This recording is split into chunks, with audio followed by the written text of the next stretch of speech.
జై శ్రీరామ్. శ్రీమాత్రే నమః. శ్రీ గురుభ్యో నమః.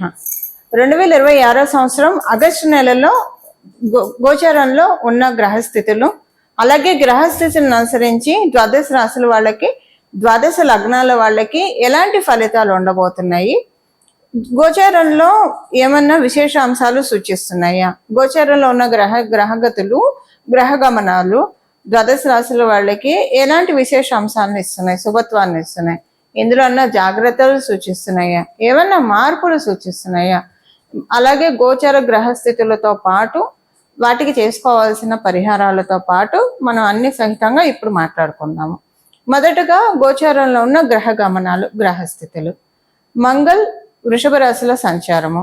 మొదటి 2 రోజులు వృషభ రాశిలో సంచారం చేస్తున్న మంగళ్ 3వ తారీఖు నుంచి, ఆగస్టు 3వ తారీఖు నుంచి మిథున రాశిలో మంగళ సంచారం ఉంటుంది. బుధదేవుడు మిథున రాశిలో ఆయన సంచారం 5వ తారీఖు వరకు ఉంటుంది. 6వ తారీఖు నుంచి మిథున రాశిలో నుంచి కర్కాటక రాశిలో బుధదేవుని సంచారం ఉంటుంది. కర్కాటక రాశిలో రవి బుధ గురుల సంచారము, రవి గురుల సంచారము మొదటి నుంచి ఉంది, స్టార్టింగ్ నుంచి. బుధదేవుడు 6వ తారీఖు నుంచి కర్కాటక రాశిలో సంచారం ఉంటుంది. రవి బుధ గురువులు ముగ్గురు కూడా 17వ తారీఖు వరకు కూడా కర్కాటక రాశిలో సంచారం ఉంటుంది. 18వ తారీఖు నుంచి రవి కర్కాటక రాశిలో ఉన్న రవి సింహరాశిలోకి ఆయన సింహరాశిలో పయనం ఉంటుంది. 23వ తారీఖు కర్కాటక రాశిలో ఉన్న బుధ భగవానుడు సింహరాశిలోకి వస్తాడు. కేతుదేవుని సంచారము సింహరాశిలో, శుక్రదేవుని సంచారం, శుక్రాచార్యుల వారి సంచారము కన్యా రాశిలో, కుంభరాశిలో రాహు యొక్క సంచారము, శనీశ్వరుడి సంచారము మీనరాశిలో ఉంది. వక్రించిన శనీశ్వరుడి సంచారము మీనరాశిలో ఉంది. ఇవి గోచారంలో ఉన్న గ్రహస్థితులు. ఈ గోచారంలో ఉన్న గ్రహస్థితులను అనుసరించి ఫలితాలని ఇప్పుడు మనం చూద్దాము. ఫలితాన్ని చూడటానికంటే ముందుగా ఈ మాసంలో గోచారంలో ఉన్న ప్రత్యేక అంశం ఒకటి ఉంది, అది మనం చూద్దాం.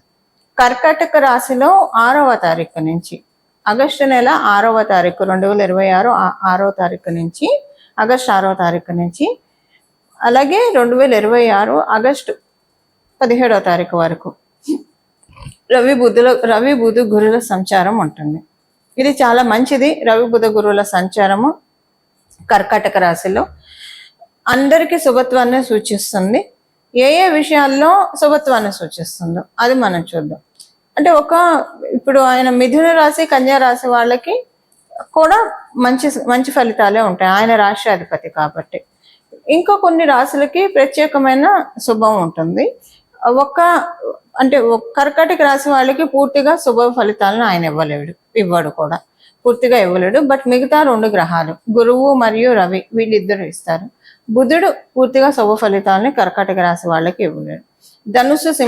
ధనుసు మరియు మీన రాశి వాళ్ళకి కూడా బుధుడు ఇక్కడ కర్కాటక రాశిలో ఉంటే పూర్తిగా శుభ ఫలితాలను ఇవ్వడు. దాంతోపాటు అంతే, ఈ రాశుల వాళ్ళకి పూర్తిగా ఆయన శుభ ఫలితాలను ఇవ్వలేడు. ఇప్పుడు మనము ఈ ప్రత్యేక అంశాలతో కూడుకున్న ఈ గ్రహస్థితి అందరికీ ఎలాంటి ఫలితాన్ని తెచ్చిపెడుతుందో మనం ఇప్పుడు చూద్దాం. ప్రతి ఒక్క రాశి వాళ్ళకి కూడా విడివిడిగా మనం ఇప్పుడు మాట్లాడుకుందాం. ధనుసు రాశి, ధనుసు లగ్నంలో పుట్టిన వాళ్ళకి ఈ మాసము ధనుసు రాశిలో పుట్టిన వాళ్ళకి ఆరోగ్యపరంగా అనుకూలంగా ఉంటుంది. మీ జీవిత భాగస్వామి ఆరోగ్య సమస్యలతో ఏమన్నా ఎదుర్కొంటూ ఉంటే అది ఉంటుంది. జీవిత భాగస్వామి వల్ల ఒక లబ్ధి చేకూరుతుంది మీకు. అది అంటే వాళ్ళకి సాలరీస్ పెరగడం కావచ్చు, లేదా వాళ్ళు ఏదైనా ఒక ఇన్కమ్ వాళ్ళ వల్ల మీకు జనరేట్ అవ్వడము, వాళ్ళు ఏదైనా మీకు గిఫ్ట్ ఇవ్వడం ఇలా అంటూ ఉంటాయి. మీకు వ్యాపారం చేస్తుంటే చాలా బాగా ఉంటుంది, మంచి లాభాలు చూస్తారు. అసలు వివాహం కాని వాళ్ళకి వివాహ ప్రయత్నాలు చేసుకోవడానికి అనుకూలంగానే ఉంది. ఈ సమయం బాగుంది, అనుకూలంగా ఉంది. కొంతమంది ఏంటంటే ఈ సమయము పెళ్ళి ఒకటి అనుకొని, ఫైనల్ అనుకొని తర్వాత చేసుకుందాం, ఇప్పుడు వద్దు అని అనుకోవడానికి కూడా అనుకూలంగా ఉంది. అంటే కొంతమంది ఒక 2 years ఆగి చేసుకుందాం అలా అనుకుంటారు కదా. మంచి సంబంధం వచ్చింది, మాట్లాడి వాళ్ళని ఒప్పిస్తే కనుక 2 years ఆగి చేసుకోవచ్చు. ఇలా ఉన్నప్పుడు అది అవుతుంది మీకు ఇప్పుడు ఈ సమయంలో, అది అవుతుంది, మేనిఫెస్ట్ అవుతుంది. అలా చేయడానికి వాళ్ళు కూడా సహకారంగా ఉంటారు. ఈ సమయంలో మీకు ఏ ఏ ఏ విషయాల్లో అయితే మీకు బాగా ఇదిగా ఉందో, అంటే పెండింగ్గా ఉండి అని అనిపిస్తుంది, అవ్వట్లేదు, జడంగా ఉన్న పనులు అవన్నీ అవుతాయి. సంతానానికి సంబంధించిన అనుకూలతలు ఎక్కువగా ఉన్నాయి. కాకపోతే సంతానము కొంచెము అగ్రెసివ్గా వెళ్తున్నారు. ఇలా వెళ్ళడం కరెక్టో కాదు అంటే మీతో మొండి వైఖరి ప్రదర్శించడం అదేం ఉండదు. వాళ్ళు చేసే దాంట్లోనే ఇప్పుడు సపోజ్ కాలేజీకి వెళ్తున్నారు, వాళ్ళకు ఒక స్కూటీనే ఏదో ఉంది, చాలా ర్యాష్ డ్రైవింగ్, ఫాస్ట్గా వెళ్తున్నారు, అది మీకు బాధ అనిపిస్తుంది. వాళ్ళ ఇంటికి తిరిగి వచ్చేదాకా గుప్పెట్లు ప్రాణాలు పెట్టుకున్నాం, చెప్పినా వినరు ఈ మాసం. సెకండ్ థింగ్, ఒకవేళ ఇలా కాదు, వాళ్ళు అలా ఏం లేదు, వాళ్ళు చేసే ఉద్యోగం వ్యాపారంలో కొంచెం ర్యాష్గా ఉంటారు, దీనివల్ల వీళ్ళకి వృత్తికి ఏమైనా ఇబ్బంది వస్తుందేమో, ఇలాంటివి కొంచెం బాగా మీకు బాధ అనిపిస్తుంది. కానీ ఇదంతా కూడా ఈ మాసం వరకే ఉండే ఫలితాలు, తర్వాత ఇది క్యారీ అవ్వవు. ఏదైనా చిన్న ఇబ్బంది వచ్చినా వెంటనే సమస్య పోయే విధంగానే ఉంటుందన్న విషయాన్ని మీరు గుర్తెరగండి. ఇదేమి ఎక్కువగా మీకు తర్వాత క్యారీ అయ్యే విషయం అయితే ఇది కాదు. ఇలా మిమ్మల్ని భగవంతుడి యొక్క కృప ఈ మాసంలో చాలా చక్కగా ఉంది. దేవతల ఆశీస్సులు చాలా చక్కగా ఉన్నాయి. ఈ మాసం మీరు ప్రతిరోజు కూడా ఏదైనా దేవాలయానికి, అంటే ఇది ఒక ప్రత్యేకమైన రెమెడీ మీ రాశి మీ లగ్నం వాళ్ళకి, ఏదైనా దేవాలయానికి వెళ్తే చాలా బాగా ఉంటుంది, కుటుంబంలో బాగుంటుంది, ఫైనాన్షియల్గా కూడా చాలా చక్కటి పరిస్థితులు మీరు చూస్తారు. ఇవి ఈ మాసం యొక్క గోచర గ్రహస్థితుల ఫలితాలు ధనుసు రాశి ధనుసు లగ్నంలో పుట్టిన వాళ్ళకి. పరిహారము, ఏం పరిహారం చేసుకోవాలి? ఇప్పుడు మనము ఫలితాలు తెలుసుకున్నాము, దీనికి తగ్గట్టు పరిహారాలు ఏం చేసుకోవాలో ఇప్పుడు మనం చూద్దాము. కర్కాటక రాశి మెయిన్గా మనకి ఇప్పుడు పరిహారం చూడాలి. కర్కాటక రాశిలో 3 గ్రహాల సంచారము మ్యాక్సిమం ఒక 10 days వ్యవధి, 10 daysలో ఉంటుంది, 10 days వరకు ఉంటుంది. కాబట్టి మేజర్ ఇంపాక్ట్ ద్వాదశ రాశుల వాళ్ళకి, ద్వాదశ లగ్నాల వాళ్ళకి ఇది చాలా ఎక్కువగా ఉంటుంది. ఒక 2-3 గ్రహాలు, ఒకటి కన్నా ఎక్కువ గ్రహాలు ఏదైనా రాశిలో ఉంటే ఆ రాశి యొక్క ప్రభావము, ఆ రాశి దేన్ని సిగ్నిఫై చేస్తుందో మన జన్మ జాతకంలో, దాని ప్రభావము వల్ల శుభ ఫలితాలు కావచ్చు, అశుభ ఫలితాలు కావచ్చు, ఎవరికైనా వస్తాయి, మనకు వస్తాయి. అయితే శుభ ఫలితాలు అయితే ఓకే, అశుభ ఫలితాలను తగ్గించుకోవడానికి ఇప్పుడు శుభ ఫలితాలు అయినా సరే ఉన్న వాటిల్ని కమ్ డౌన్, ఉన్న శుభ ఫలితాలు అయినా సరే ఒకవేళ తీసుకోలేని స్థితిలో ఉంటే తీసుకోగలగడానికి చేయాల్సిన పరిహారం వచ్చేసేసి ఈ ఈ ఈ మాసం మొత్తం కూడా ఆగస్టు 1 మొదలుకొని ఆగస్టు నెల చివరి వరకు కూడా ద్వాదశ రాశుల వాళ్ళు, అలాగే ద్వాదశ లగ్నాల వాళ్ళు లలిత చాలీసా చదువుకోవడం. మనకి గోచారంలో కర్కాటక రాశి అంటేనే చతుర్థ స్థానం మాతృస్థానం, మాతృవడి. అందువల్ల జగన్మాత యొక్క కృపా కటాక్షాలని అందుకోవడానికి ఇది చాలా చక్కటి శుభ సమయం.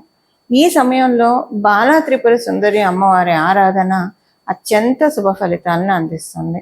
అమ్మవారిని ఎప్పుడైనా బాల రూపంలో మనం పూజిస్తే విశేషంగా అనుగ్రహిస్తుంది, త్వరితంగా కూడా వరాల్ని మనకి అనుగ్రహిస్తుంది. బుధుడు కాబట్టి, ఇక్కడ ఉన్నది బుధుడు కాబట్టి బాల రూపంలో అమ్మవారిని ఆరాధన చేయొచ్చు. గురు భగవానుడు కూడా ఉన్నాడు కాబట్టి మీరు జగన్మాతగా కూడా అమ్మవారిని అర్చించవచ్చు.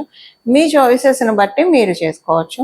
అమ్మవారి ఆరాధన లలితా చాలీసా చదవండి, చాలా బాగుంటుంది. ఒకవేళ చదవలేకపోతే వినండి, కనీసము చాలా మంచి ఫలితాలు మీరు చూస్తారు. ఈ లలిత చాలీసా చదువుతూ ఉంటే చదివిన రోజే మీకు ఒక న్యూ ఎనర్జీ అనిపిస్తుంది, చాలా బాగా ఉంటుంది. అలాగే సౌందర్య లహరి వినడమో చదవడమో చేయండి. చదవడం అంటే పర్ఫెక్ట్గా వస్తేనే చదవాలి, లేదంటే ఎవరి దగ్గరైనా గురుముఖత నేర్చుకొని అప్పుడు చక్కగా చదవచ్చు. వినండి, కనీసం వినడానికైతే మనకి ఇప్పుడు అవకాశం ఉంది. కలియుగంలో ఉన్న సులభోపాయాలు ఎన్నో ఉన్నాయి, కాకపోతే మనం ఇవన్నీ పట్టించుకోకుండా లౌకికంగా పరిగెత్తుతూ ఉంటాం, ఇంకా తప్పదు, బాధ్యతలు ఇవన్నీ ఉంటాయి కాబట్టి. కానీ ఈ సులభోపాయాల మీద మనము ఒకసారి దృష్టి పెడితే ఇవన్నీ కూడా మనకి కాంప్లికేట్ థింగ్స్ అన్ని అన్కాంప్లికేట్ అవుతాయి అన్న విషయాన్ని మనం గుర్తెరగాలి. అది సౌందర్య లహరి దానికి ఉత్తమమైన సాధన. ఈ నెల మొదలుకొని నెలనాళ్ళు అసలు ఇక్కడి నుంచి ఇంకా కంటిన్యూ చేయండి. మీ ఎన్నాళ్ళు కంటిన్యూ చేస్తే అన్నాళ్ళు కంటిన్యూ చేయండి. సౌందర్య లహరి, దాంతోపాటు అమ్మవారిని పూజించినప్పుడు మరి అయ్యవారిని కూడా పూజించాలి కదా. అందులో కర్కాటక రాశిలో ఉచ్చ స్థానంలో గురుడు ఉన్నాడు. గురుడు అంటేనే శివుడు అని చెప్తుంది మనకి జ్యోతిష శాస్త్రం. మరి ఆ స్వామివారిని కూడా పూజించాలి కదా, అందుకని శివానంద లహరి.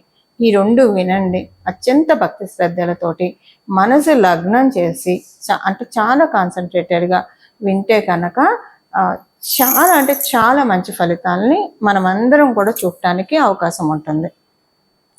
ఈ ప్రతిరోజు మీకు ఏదో ఒక సమయం పెట్టుకోండి. స్నానం చేశాక వెంటనే అయితే ఇంకా మంచిది. వినడమే కాబట్టి, చదవడం కాదు కాబట్టి కొంచెం శుచులయ్యి కాళ్ళు చేతులు కడుక్కొని బయటికి వెళ్ళి వస్తే బట్టలు మార్చుకొని, కుదిరితే మీరు స్నానం చేయండి, లేదా బట్టలు మార్చుకొని ఉతికిన బట్టలు కట్టుకొని కాళ్ళు చేతులు మొహం శుభ్రంగా కడుక్కొని కూర్చొని బొట్టు పెట్టుకొని నుదుటన వినండి. చాలా అంటే చాలా మంచి ఫలితాలు వస్తాయి. కుదిరిన వాళ్ళు అంటే పొద్దున్నే ఉద్యోగం, పరుగులు, వ్యాపారము, పరుగులు ఇలా కొంచెం అలా ఉన్నా మేము మేనేజ్ చేసుకోగలుగుతాం అనుకున్న వాళ్ళు పొద్దున్నే స్నానం చేసిన వెంటనే వినండి. రోజుకొక శ్లోకం వినండి, భక్తి శ్రద్ధలతో వినండి. చాలు, మీకు ఎంత కుదిరితే అంత అసలు వినడానికి ప్రయత్నించండి. దీంతో ఎంతో మంచి మార్పులు మీరు చూస్తారు. గోచారంలో ఉన్న మీ జన్మ గ్రహస్థితుల్లో మీకు ఏవేవైతే ఇబ్బందులు కలిగిస్తున్నాయో ఆ ఇబ్బందుల నుంచి నెమ్మదిగా గట్టెక్కడానికి చక్కటి అవకాశం ఉంటుంది. ఇది ఈ మాసం చేసుకోవాల్సిన గోచర గ్రహస్థితుల రీత్యా చేసుకోవాల్సిన పరిహారము. ఇలా మనందరం కూడా జగన్మాత మరియు మహాదేవుడు ఆశీస్సుల్ని పరిపూర్తిగా అందుకోవాలని చెప్పి మనస్ఫూర్తిగా ప్రార్థిస్తూ, ఇంకొకటి దీంతో పాటు ప్రతిరోజు విష్ణు సహస్రనామం పారాయణం చేస్తే చాలా మంచి ఫలితాలు వస్తాయి. విష్ణు సహస్రనామం చదవండి లేదా వినండి. ప్రతిరోజు చేస్తే కనుక అత్యద్భుతమైన ఫలితాలను తీసుకోవడానికి అవకాశం ఉంటుంది. ఇలా మనం అందరం కూడా భగవంతుడి కృపా కటాక్షాలకి పాత్రలం అవ్వాలని చెప్పి మనందరి తరఫున మనస్ఫూర్తిగా శరణు వేడుకుంటూ మంగళం. నమో భగవతే వాసుదేవాయ.